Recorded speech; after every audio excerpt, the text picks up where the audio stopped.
नमस्कार विद्यार्थी मित्रों, कैसे हो? मंगल में अगस्त्य इंटरनेशनल स्कूल में फिर से एक बार आपका स्वागत है। आज हम हिंदी के जो दूसरा प्रकरण कहानी न्याय मंत्री कहानी पूर्ण की, उनके स्वाध्याय प्रश्न भी हमने देखे। आज हम उनके व्याकरण की ओर चलेंगे, बराबर। तो आपको भी, मुझे पता है कि आपको अच्छी तरह से वह कहानी याद रह गई होगी, उनके सवालों का जवाब भी आपने याद रख लिया होगा। तो आज ऐसा कुछ व्याकरण है, बराबर। तो इस चैप्टर 2 का जो 5वां भाग है, यह देखते हैं। पहले है मुहावरों का अर्थ देकर वाक्य में प्रयोग कीजिए। तो गुजराती में रूढ़ि प्रयोग होते हैं, उसी तरह हिंदी में भी मुहावरे होते हैं। तो मुहावरे का अर्थ देना है आपको। यह सवाल शायद 1 या 2 मार्क का होता है, 1 या 2 गुण होता है उनमें। तो पहले आप उनका अर्थ बताएंगे और बाद में जो मेन शब्द है वह वाक्य में प्रयोग करना चाहिए, बराबर। तो देखते हैं, पहले है डंका बजाना, बराबर। तो पहला है डंका बजाना। डंका बजाना का अर्थ होता है सुप्रसिद्ध होना। कोई भी व्यक्ति बहुत ही प्रसिद्ध हो सकता है, अपनी प्रतिभा से बहुत ही प्रसिद्ध हो सकता है। तो हम कहते हैं कि उन्होंने उनके नाम के डंके बजा दिए। जैसे कि नए पुलिस इंस्पेक्टर ने, नए पीएसआई ने इस शहर में अपने नाम का डंका बजा दिया। उसमें यह नहीं कहना, रूढ़ि प्रयोग के जो हम वाक्य लिखते हैं उसमें यह नहीं लिखा जाता कि नए पुलिस अफसर ने अपने शहर में अपने नाम से प्रसिद्ध हो गया, ऐसा नहीं कहते। प्रसिद्ध तो उनका अर्थ बताया, लेकिन वाक्य में यह मेन शब्द ही लिखा जाता है। जैसे कि नए पुलिस अफसर ने इस शहर में अपने नाम का डंका बजा दिया। यानी कि नया जो पुलिस अफसर आया है उसने इस शहर में वह बहुत ही प्रसिद्ध हो गए। यानी कि वह उनकी प्रतिभा के कारण, उनकी पराक्रम, उनकी शूरवीरता के कारण इस शहर में वह बहुत ही प्रसिद्ध हो गए। तो नए पुलिस अफसर ने अपने नाम का डंका बजा दिया। नया पुलिस अफसर ने इस थाने में अपने नाम का डंका बजा दिया। तो डंका बजा देना तो सुप्रसिद्ध होना। जैसे कि कहा गया था ना कि शिशुपाल ने राज्य में न्याय व्यवस्था पर अपने नाम का डंका बजा दिया। यानी कि शिशुपाल राज्य की जो न्याय व्यवस्था उसमें वह बहुत ही प्रसिद्ध हो गया। तो बहुत प्रसिद्ध होना यानी कि डंका बजाना। तो डंका बजाने का अर्थ है बहुत प्रसिद्ध हो जाना। तो नए पुलिस, आप वाक्य में ऐसे भी लिख सकते हैं कि नए पुलिस अफसर ने अपने नाम का डंका बजा दिया। नया पुलिस अफसर ने अपने नाम के डंका बजा दिया। सहम जाना, भयभीत हो जाना। सहम जाना तो भयभीत हो जाना। सहम जाना तो उनका अर्थ होता है भयभीत हो जाना। सेठ के घर चोरी होने पर सेठ बहुत ही सहम गए। सेठ जी के घर चोरी होने पर सेठ जी बहुत सहम गए। यानी कि सेठ जी के घर जब चोरी हुई तब वह बहुत ही भयभीत हो गए, यानी कि बहुत ही डर गए। तो यह वाक्य भी लिखा जाता है और यह भी लिखा जाता है कि हमने इस महाकाय राक्षस को देखकर हम सहम गए। जंगल में मैंने उस महाकाय राक्षस को देखा तो मैं सहम गया। यानी कि जंगल में मोटा राक्षस ने જોઈને હું ખૂબ ડરી ગયો એમ, તો ખૂબ ભયભીત થઈ ગયો। તો जंगल में बच्चों ने उस बड़े राक्षस को देखा तो वह सहम गए। तो सहम जाना का अर्थ होता है भयभीत हो जाना। तो हम वाक्य लिखते हैं उनमें सहम जाना शब्द ही लिखते हैं। यह भयभीत तो उनका अर्थ है जो हमारी समझ के लिए कहा गया। कलेजा धड़कने लगना, कलेजा धड़कना। कल ही परीक्षा का पहला दिन है इसलिए आज से ही मेरा कलेजा धड़कने लगता है। कल ही परीक्षा का पहला दिन है इसलिए आज से मेरा दिल धड़कने लगता है। यानी कि कल परीक्षा का पहला दिन है इसलिए मैं आज से चिंतित हूँ। तो चिंतित होना, कलेजा धड़कना तो चिंतित होना। तो वाक्य कैसे लिखते हैं कि कल ही परीक्षा का पहला दिन है इसलिए मीना का कलेजा आज से ही धड़कने लगता है। कल ही परीक्षा का पहला दिन है, इसलिए मीना का दिल आज से ही धड़कने लगता है। यानी कि कल परीक्षा का पहला दिन है, कल परीक्षा का पहला पेपर है और मीना नाम की जो लड़की है उनका कलेजा वह बहुत ही भयभीत हो गई, वह बहुत ही चिंतित है। कलेजा धड़कना तो चिंतित होना, तो कल परीक्षा का पहला दिन है और कुछ वातावरण, कुछ बर्ताव ऐसे है, कुछ हालात ऐसे है कि मीना कुछ पढ़ नहीं सकती थी, इसलिए उनका कलेजा धड़कने लगता है। कल ही पेपर है, इस बारे में सोच कर मीना का कलेजा धड़कने लगता है। तो कल ही पेपर है, परीक्षा का पहला दिन है, कल ही परीक्षा का पहला दिन है, यह सोचकर मीना का कलेजा धड़कने लगता है। धूम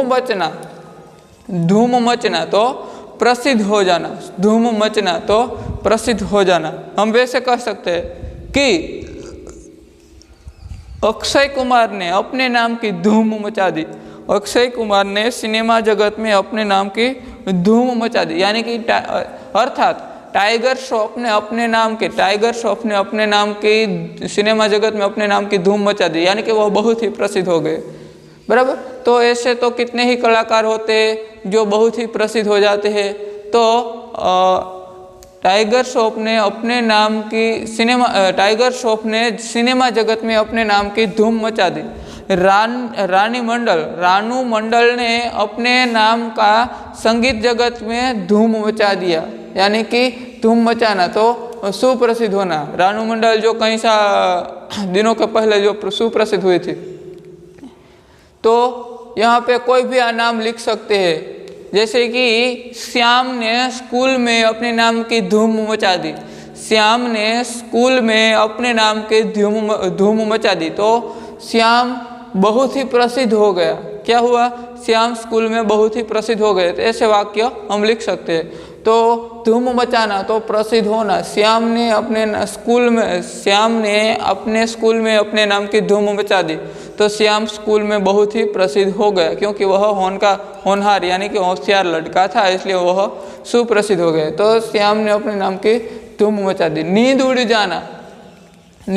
जाना तो चिंतित होना। जैसे कि यहाँ पे कहा गया था कि रात के पहरेदार की हत्या होने पर शिशुपाल की तो नींद ही उड़ गई, उसी तरह नींद उड़ जाना तो बहुत ही चिंतित होना। सेठ जी के घर चोरी होने पर उनकी तो नींद ही उड़ गई। सेठ जी के घर चोरी होने पर उनकी तो नींद ही उड़ गई, यानी कि सेठ जी के घर चोरी हुई तो वह बहुत ही चिंतित होने लगा।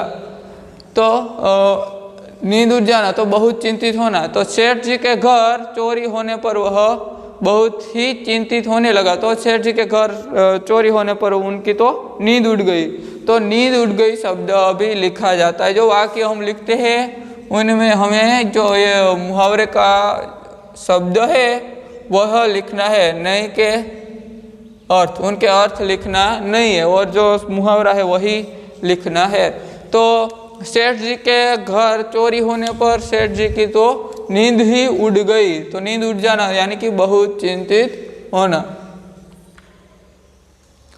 रात दिन एक करना यानी कि कड़ी मेहनत करना।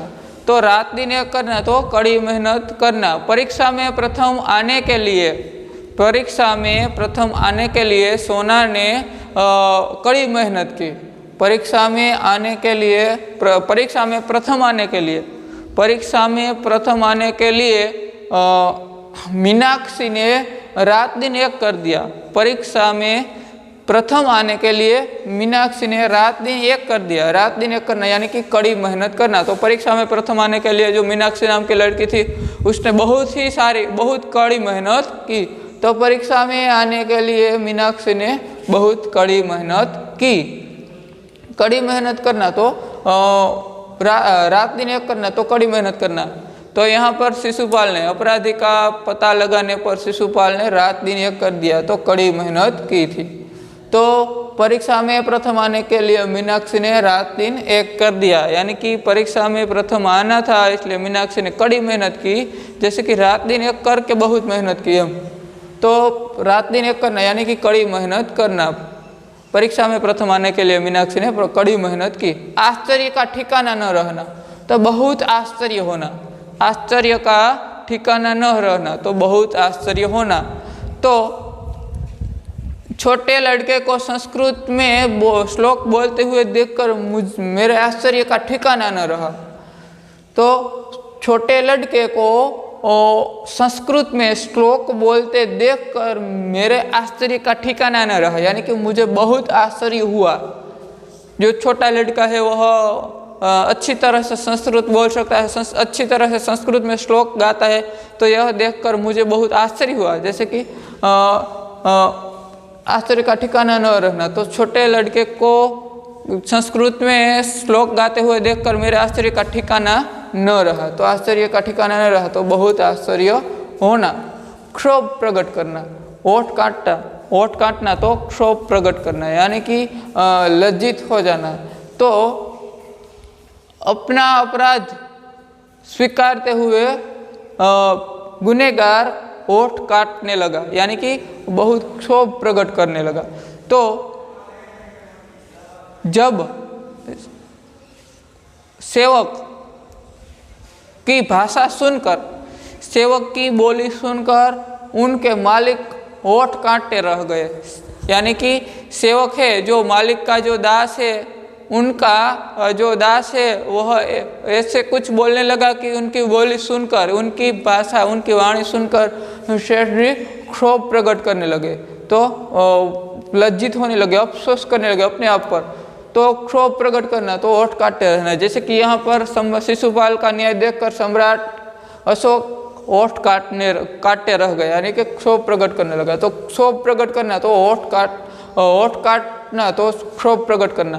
तो सेवक का अपने सेवक की वाणी सुनकर सेठ जी ओठ काटते रह गए। सेवक की वाणी सुनकर सेठ जी ओठ काटते रह गए। सिर झुकाना तो लज्जित होना, सिर झुकाना तो लज्जित होना, सिर झुकाना तो लज्जित होना। अदालत में अपराधी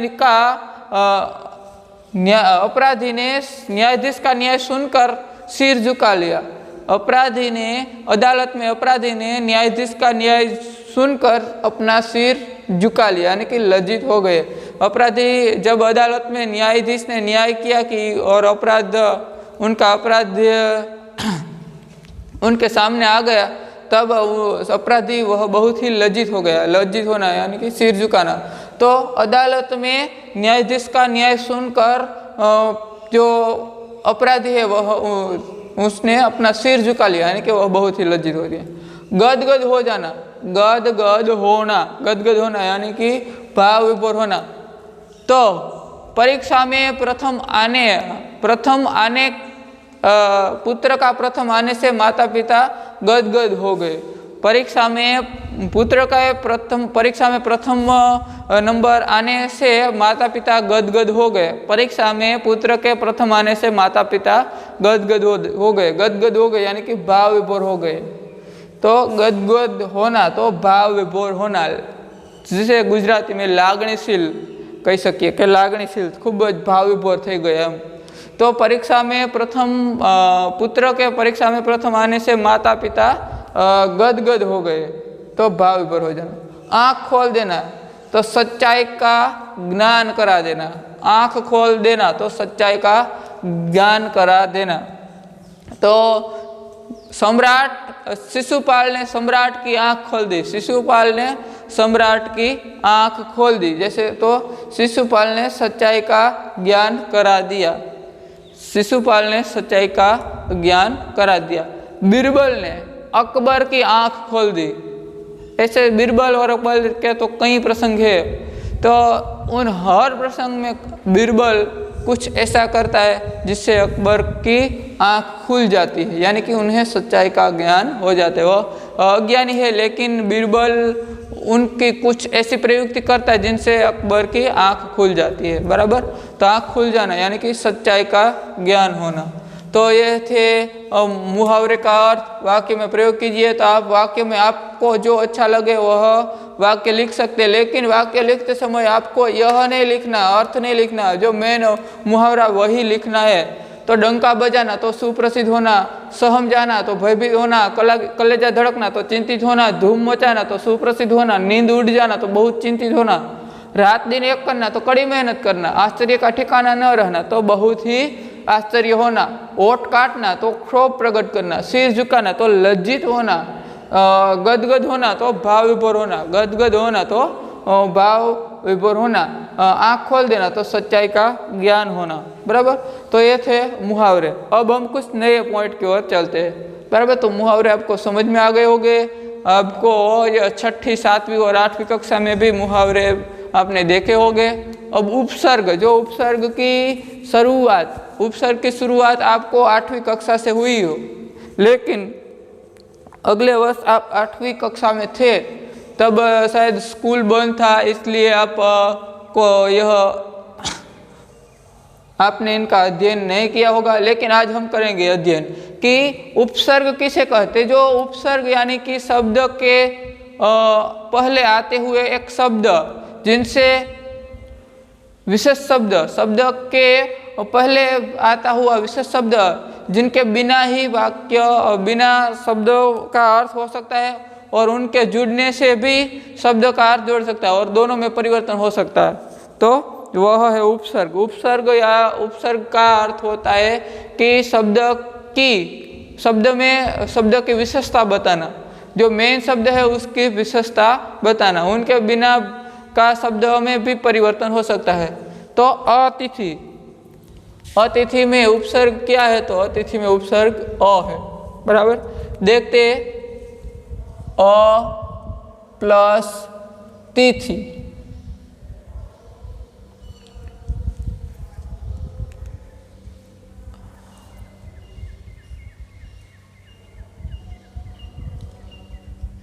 तो यह बना अतिथि।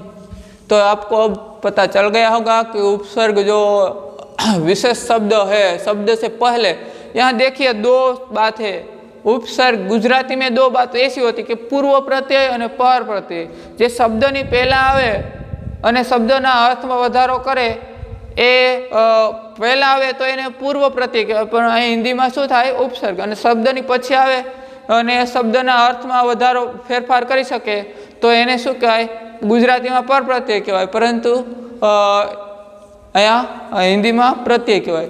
તો પાછળ જે વધારાનો શબ્દ હોય તો એને પ્રત્યય કહેવાય, આગળ હોય એને ઉપસર્ગ કહેવાય। બરાબર, આ યાદ રાખજો।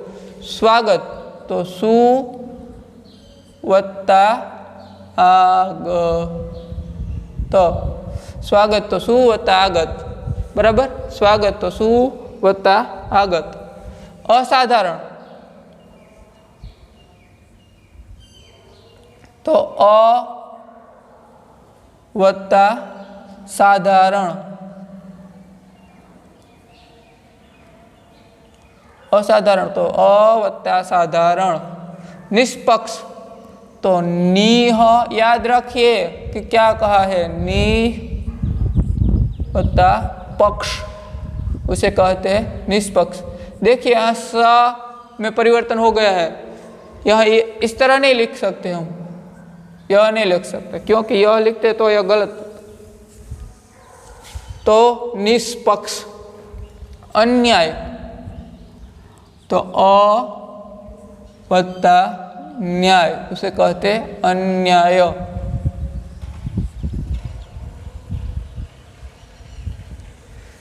खुश नसीबी तो खुश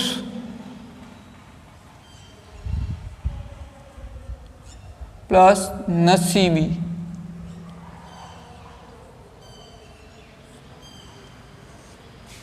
तो यह थे उपसर्ग, कहा जाता है सुप्रबंध, सु प्लस प्रबंध, सुप्रबंध। तो सु प्लस प्रबंध, उसे सुप्रबंध कहते हैं। तो उनमें उपसर्ग क्या है, तो पहला है वह उपसर्ग है, जैसे कि सु, खुश, अ, निस, अ, सु, अ, इस तरह के उपसर्ग बताए जाते हैं। तो समुचित तो सम प्लस उचित, उचित, सम प्लस उचित यानी कि समुचित। सुप्रसिद्ध, तो सु प्लस प्रसिद्ध, सु प्लस प्रसिद्ध यानी कि सुप्रसिद्ध। अब इनमें उपसर्ग कौन सा है, तो आप बता सकते हैं कि जो पहला शब्द है उसे उपसर्ग कहा जाता है, तो सु है वह उपसर्ग है। आप इसे ध्यान से पढ़िए, यह 10वीं कक्षा में भी आपको आते हैं अभ्यासक्रम में, बराबर। तो इनका अध्ययन भी हमें करना है, तो आप ध्यान से सुनिए। और हर एक जो आपको कृति है, जो हर एक पाठ है, उनमें यह उपसर्ग होते हैं। सुप्रसिद्ध, तो सु उपसर्ग है और प्रसिद्ध शब्द बनता है। और प्रसिद्ध भी, तो प्र प्लस सिद्ध, प्र प्लस सिद्ध यानी कि प्रसिद्ध। तो उनमें उपसर्ग कौन सा है, तो प्र। आपको कहा गया है कि इस शब्द में, निम्नलिखित शब्दों में से उपसर्ग पहचान कर लिखिए। तो अतिथि हो तो आप कह सकते हैं अ प्लस तिथि, उनमें उपसर्ग अ है। स्वागत, तो सु प्लस आगत, तो सु उनका उपसर्ग है। असाधारण, तो अ प्लस साधारण, तो अ उनका उपसर्ग है। निष्पक्ष, तो निष प्लस पक्ष, उनमें निष उनका उपसर्ग है। अन्याय, तो अ प्लस न्याय, उनमें अ उनका उपसर्ग है। खुश नसीबी, तो खुश प्लस नसीबी, तो खुश उनका उपसर्ग है। सुप्रबंध, तो सु प्लस प्रबंध, तो उसमें सु उनका उपसर्ग है। समुचित, तो सम प्लस उचित, तो उसमें सम उनका उपसर्ग बताया गया है। सुप्रसिद्ध, तो सु प्लस प्रसिद्ध, उनमें सु उनका उपसर्ग बताया गया है। उपस्थित, तो पहले प्रसिद्ध, तो प्र प्लस सिद्ध, या तो प्रसिद्ध कहा जाता है। उपसिद्ध, उपस्थित, उप प्लस स्थित,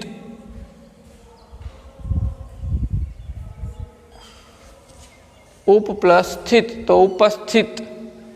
अविवेकी, तो अविवेक, तो अ उनका उपसर्ग कहा है प्लस विवेक।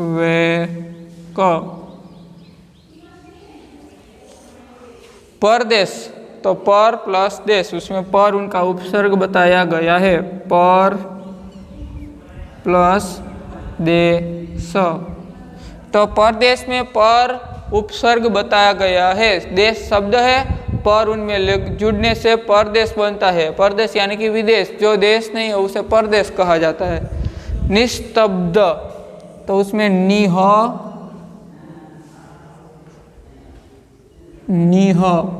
यह क्या है, तो यह उपसर्ग है। स्तब्ध,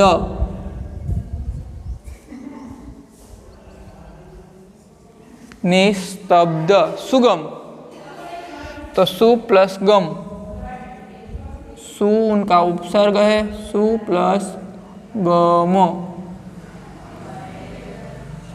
तो फिर से एक बार हम देखते हैं उपसर्ग किसे कहा गया है। तो अतिथि में अ उपसर्ग है, स्वागत में सु उपसर्ग है, असाधारण में अ उपसर्ग है, निष्पक्ष में निष उपसर्ग है। ऐसे भी कहा जाता है, उसे निष्पक्ष को ऐसे भी लिख सकते हैं हम, निह प्लस पक्ष, बराबर। तो यह भी लिख सकते हैं, लेकिन हमने निष्पक्ष ही लिखा, तो निष्पक्ष। अन्याय, तो अ प्लस न्याय। खुश नसीबी, तो खुश प्लस नसीबी, तो उनमें उपसर्ग खुश है। सुप्रबंध, तो सु प्लस प्रबंध, उसमें उपसर्ग सु है। समुचित, तो सम प्लस उचित, तो उसमें उपसर्ग क्या है, सम। सुप्रसिद्ध, तो उसमें भी सुप्रबंध और सुप्रसिद्ध एक ही तरह के हैं, तो उनमें क्या है, सु उनका उपसर्ग है। प्रसिद्ध, तो उनमें प्र उनके उपसर्ग है। उपस्थित, तो उनमें उप उनका उपसर्ग कहा जाता है। अविवेक, तो विवेक शब्द है और अ उनका उपसर्ग है। परदेश, तो देश शब्द, देश संज्ञा बताई गई है और पर उनका उपसर्ग बताया गया है। निस्तब्ध, तो निह उनका उपसर्ग बताया गया है। सुगम, तो सु उनका उपसर्ग बताया गया है। इसी तरह यहाँ पर भी है, प्रत्यय पहचान कर लिखिए। तो अब आपको पता चल गया होगा कि शब्द के अगले होते विशेष शब्द तो उसे उपसर्ग कहा गया है। और शब्द के अंत में, शब्द के आरंभ में जुड़ने से वह उपसर्ग बनता है, और शब्द के अंत में जुड़ने से वह क्या बनता है, तो शब्द के अंत में जुड़ने से वह प्रत्यय बनता है। शब्द के आरंभ में उपसर्ग, शब्द के अंत में प्रत्यय। तो अब प्रत्यय अपराधी, तो अपराध प्लस ई, अपराध शब्द है और ई उनका प्रत्यय बताया गया है। तो अपराधी। पहरेदार, तो पहरा वत्ता दार,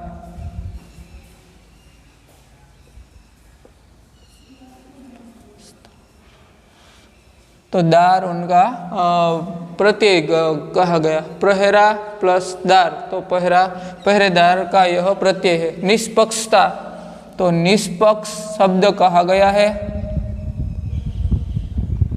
निष्पक्ष शब्द कहा गया है, और ता उनका प्रत्यय। शिशुपाल, तो शिशु शब्द है और पाल उनका प्रत्यय है।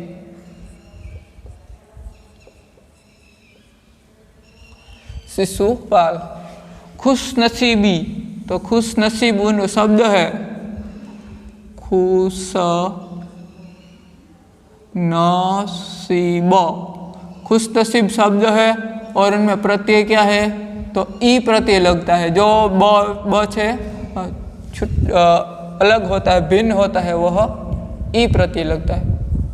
खुश नसीब ई, तो खुश नसीबी बराबर ई प्रत्यय है। जिम्मेदारी, तो जिम्मेदार प्लस ई, जिम्मेदार प्लस ई, तो जिम्मेदारी शब्द बनता है। और अव्ययी, इन दोनों में बहुत ही सरल, बहुत ही दोनों में घन संबंध है, तो बहुत मिलते जुलते होते हैं।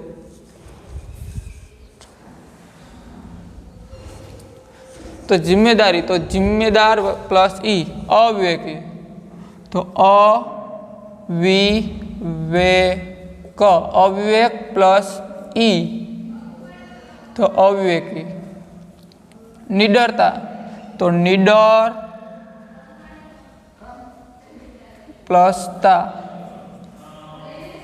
प्रशंसनीय, तो प्रशंसा प्लस ईय, प्रशंसा प्लस ईय, तो प्रशंसनीय। आंतरिक, तो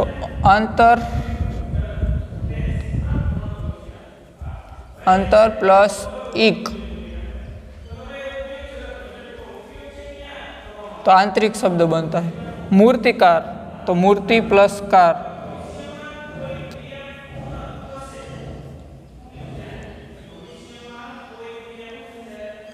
प्रार्थी, तो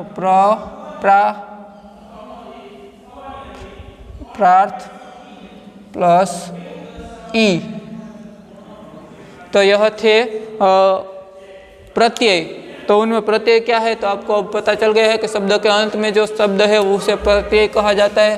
तो अपराधी में ई प्रत्यय है, पहरेदार में दार प्रत्यय है, निष्पक्षता में ता प्रत्यय है, शिशुपाल में पाल प्रत्यय है, खुशनसीबी में ई प्रत्यय है, जिम्मेदारी में ई प्रत्यय है, अविवेकी में ई प्रत्यय है, निडरता में ता प्रत्यय है, प्रशंसनीय में ई प्रत्यय है, और आंतरिक में इक प्रत्यय है, मूर्तिकार में कार प्रत्यय है, और प्रार्थी में ई प्रत्यय है। बराबर। तो अब आपको पता चल गया कि प्रत्यय किसे कहते हैं, उपसर्ग किसे कहते हैं। यहाँ पर हमारा जो दूसरा प्रकरण न्याय मंत्री था वह पूर्ण हुआ, स्वाध्याय के साथ और व्याकरण के साथ। बराबर। तो आज के लिए इतना काफ़ी, अगले तास में मिलते हैं। बराबर। तब तक नमस्कार।